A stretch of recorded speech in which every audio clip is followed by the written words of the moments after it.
బాపట్ల జిల్లా సూర్యలంక బీచ్లో పర్యాటకులు భక్తులకు అనుమతి నిషేధించినట్లు బాపట్ల డీఎస్పీ రామాంజనేయులు తెలిపారు. మోంతా తుఫాను ప్రభావం కారణంగా సముద్రంలో గుంతలు ఏర్పడి ప్రమాదకరంగా మారాయని చెప్పారు. పోలీసు, రెవెన్యూ, మత్స్యశాఖల అధికారులు గజయితగాళ్లతో కలిసి తీరంలో పర్యటించామని తెలిపారు. జిల్లా కలెక్టర్ ఎస్పీ ఆదేశాలతో నిషేధాజ్ఞలను విధించామని వెల్లడించారు.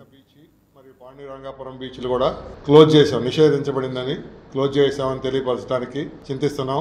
కారణం ఏంటంటే ఈ మధ్య వచ్చినటువంటి మోంతా తుఫాను సందర్భంగా వీచినటువంటి గాలులకి సూర్యలంక బీచ్ ప్రాంతంలో లోతైన గుంటలు ఏర్పడ్డాయి.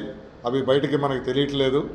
ఈరోజు ఫిషరీస్ డిపార్ట్మెంటు, స్విమ్మర్స్ వీళ్ళ ద్వారా తెలుసుకొని అవన్నీ కూడా పరిశీలించడం జరిగింది. దాని మీద జిల్లా యంత్రాంగం, కలెక్టర్ గారు, ఎస్పీ గారు నిర్ణయం తీసుకొని తాత్కాలికంగా సూర్యలంక బీచ్ మరియు పాండురంగాపురం బీచ్లు అలాగే చీరాల్లో ఉన్నటువంటి బీచ్లు కూడా క్లోజ్ చేయడం జరిగింది. తదుపరి మళ్ళీ fisheries department, revenue department, police department వారు తనిఖీలు నిర్వహించి ఆ ప్రాంతం అంతా కూడా వెరిఫై చేసిన తర్వాత అనుకూలంగా ఉన్నప్పుడు మరలా ఎప్పుడు ఓపెన్ చేస్తామనేది తెలియపరుస్తున్నాం మీడియా మిత్రుల ద్వారా. దీనికి సహకరించాలని గుంటూరు నుంచి, పల్నాడు నుంచి వచ్చేటువంటి దూర ప్రాంతాల నుంచి వచ్చేటువంటి ప్రయాణికులు అందరూ కూడా సహకరించాలని కూడా కోరుతున్నాం.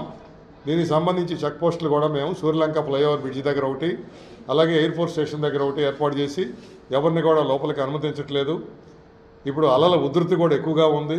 మరలా 4వ తారీఖున మళ్ళీ తుఫాన్ అని కూడా అంటున్నారు. వాతావరణ పరిస్థితులు కూడా అనుకూలంగా లేనందున ఈ నిర్ణయం తీసుకొని దీనికి ప్రజలందరూ కార్తీక మాసం సందర్భంగా భక్తులందరూ కూడా సహకరించాలని మరొక్కసారి విజ్ఞప్తి చేస్తున్నాం.